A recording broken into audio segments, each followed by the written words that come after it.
Hello, and thank you for your interest in the findings of our research on adverse childhood experiences, ACEs, and well-being.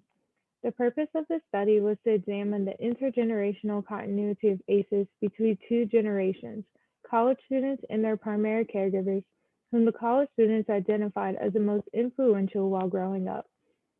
Additionally, we sought to identify the differences in and associations of mental and physical health symptoms between the two generations and how ACEs scores might relate to these respective symptoms.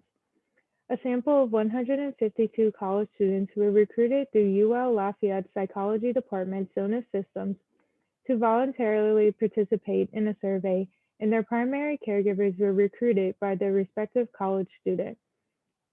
To work towards the purpose of this study, ACEs scores were obtained through a 10-item self-report questionnaire.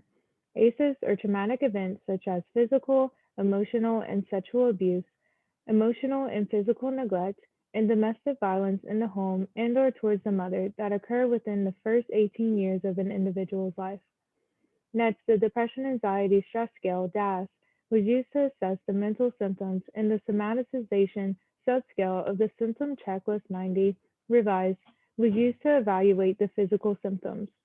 The results indicated that the average scores of ACEs of both generations did not differ from each other. ACEs of the two generations were significantly correlated with each other, and these findings suggested an intergenerational continuity of ACEs.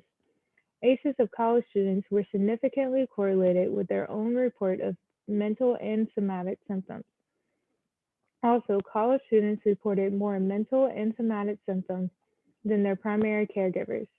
In contrast to the college students, ACEs reported by caregivers were not associated with any of their own or their corresponding college students' mental or physical symptoms.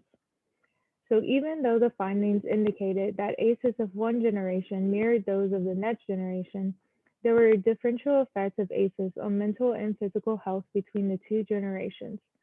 The social-emotional selective theory can be used to explain these results.